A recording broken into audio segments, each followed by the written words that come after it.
Rebecca was ironing her uniform when 3 men in fake tactical gear stormed in and tased her without warning. She hit the tile, convulsing, blood pooling beneath her. But what they didn't know? Her Special Forces unit was watching, and what happened next will leave you stunned. But first, let's go back to the beginning. Jason had seen posturing before. Uniforms without authority, men who wore intimidation like armor to mask the hollow core beneath. But these guys, they weren't just playing HOA enforcer. They moved with a practiced stiffness, not unlike green recruits trying too hard to look tactical. Still, something about their gait was off. Too confident for neighborhood watch, too sloppy for real operators. The tallest of them, who spoke first, had a beard trimmed to regulation, but eyes that darted too much, nervous energy beneath the bravado. His vest was pristine, almost unused, like it had been taken out of the box that morning. The second man, bulkier, stood with his arms crossed over his chest like a bouncer at a club no one wanted into. The third, silent, twitchy, scanning everything, windows, corners, doorframe. His hand hovered near the flashlight clipped to his vest, but he flinched when Jason stepped forward. "No warrant, no entry," Jason said, his voice calm, grounded in steel. The leader's nostrils flared. "You sure you want to make this difficult?" Jason didn't answer. He didn't need to.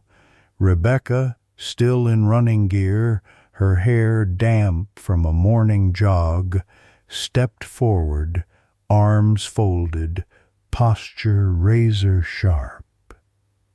Her tone was light, almost amused. "You boys need to back off," she said, "unless you're looking to add trespassing to your little cosplay adventure." That hit a nerve. The big one shifted his weight forward, just a half step, enough to try to reclaim dominance, but not far enough to commit. "We're authorized by the board," the tall one barked. "Then bring paperwork," Jason replied, "and lose the fake SWAT gear. You're scaring the dog." Their retriever, Scout, was barking behind the screen door, ears pinned back, sensing the tension. But Jason's eyes never left the men. There was a long pause. Then the twitchy one muttered something under his breath. The leader gave a tight, forced smile. "Fine," he said, "but we'll be back. This isn't over." Jason watched as they turned and walked away, each step heavy with unresolved anger. Rebecca didn't move until they'd cleared the driveway. When she spoke, her voice was low, steady, clinical. "They're not amateurs. Not all the way." Jason nodded. "I know." A chill settled between them, one that had nothing to do with the desert wind. Peace was over. This wasn't a misunderstanding. It was a setup, a trap. and someone had just laid the bait. The first sign that the game had changed wasn't the surveillance truck that idled across the street every morning, pretending to check utility lines. It wasn't the SUV with blacked-out windows that conveniently appeared at the same gas station Jason stopped at twice in 1 week. It was the silence. The thick, heavy silence that settled over the Miller property, like the air just before a lightning strike. They weren't being monitored.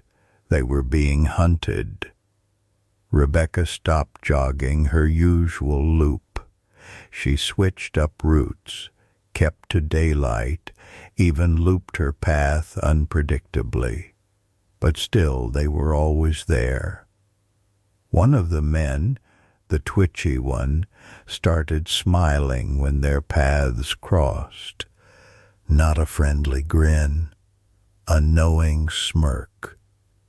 That was when Jason's patience began to fracture.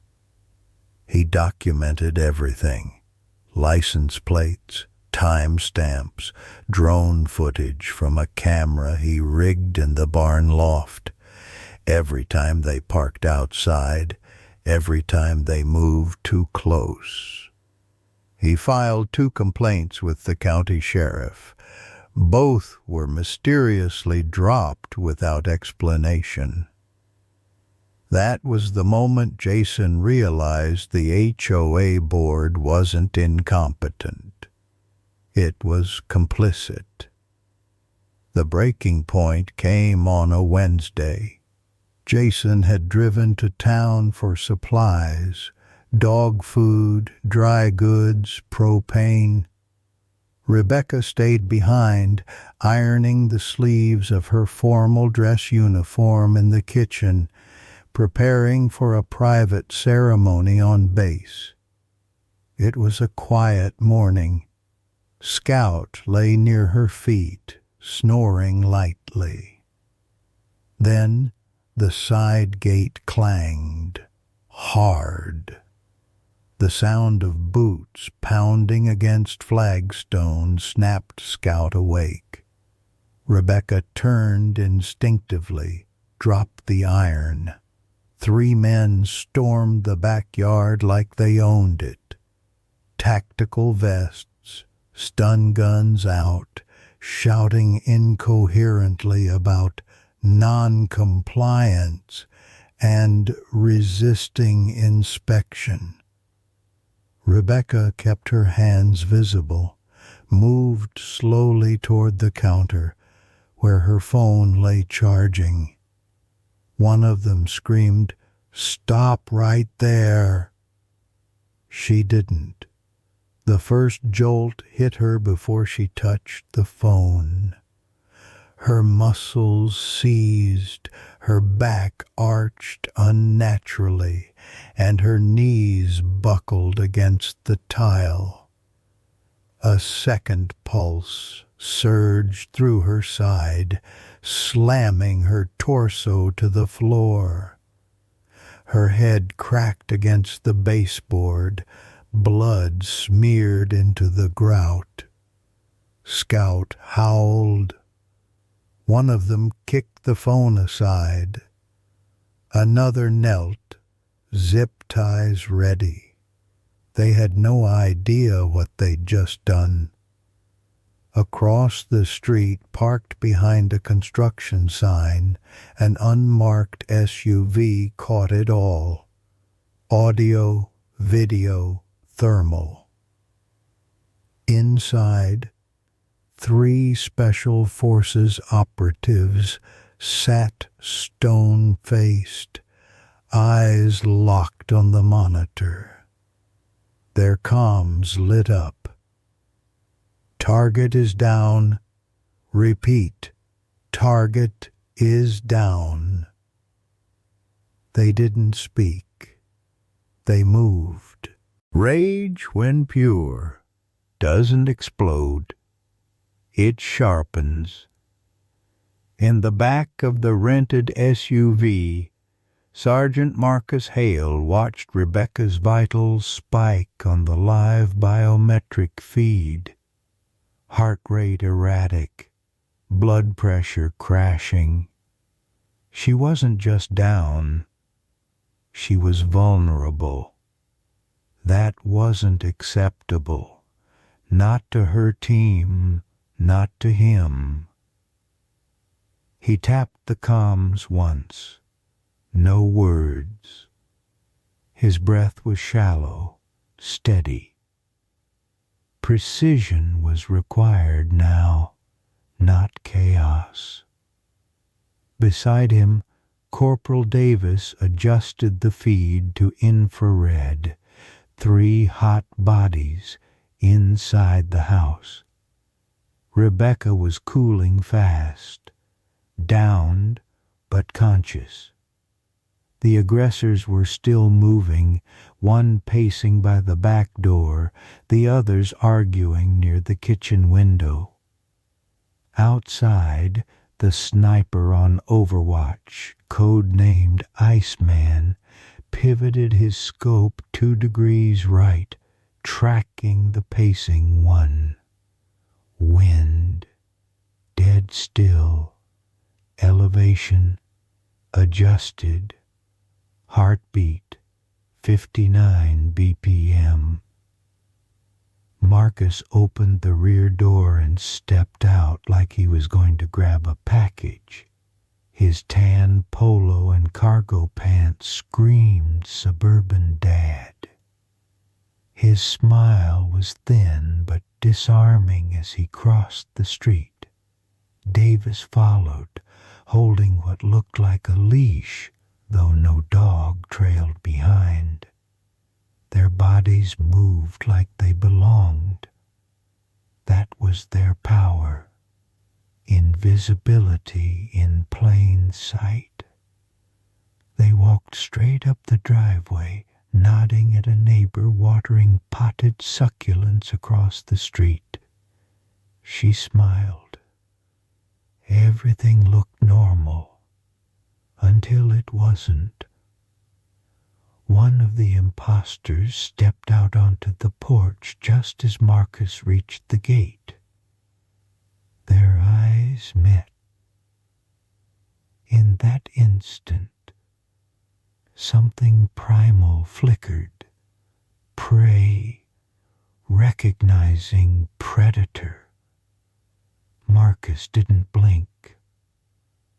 "Federal security detail," he said, tone clipped, voice edged like steel under silk.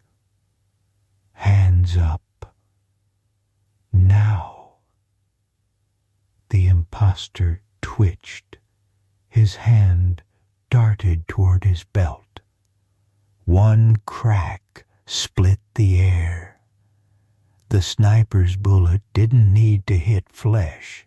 It kissed the metal of the truck hood like a fist pounding a table. The echo snapped every bird from the trees.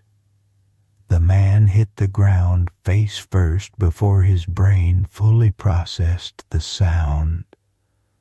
The others froze. Davis moved first, hand already on the pistol tucked under his shirt. Face down, arms out. Don't speak unless spoken to. No one argued. 40 seconds. That's all it took. Zip ties cinched, knees pressed into backs. Miranda read like scripture. One of the men sobbed about misunderstanding. Marcus found the Glock tucked behind his vest, serial number filed off, chamber loaded.